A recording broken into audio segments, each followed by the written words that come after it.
Here's a concise version with definitions.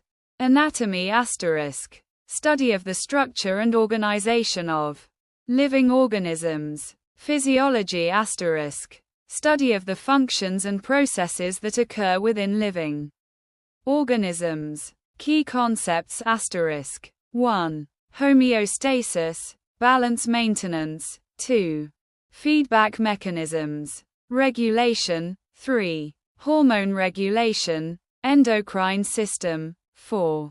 Nerve impulses, neural communication. 5.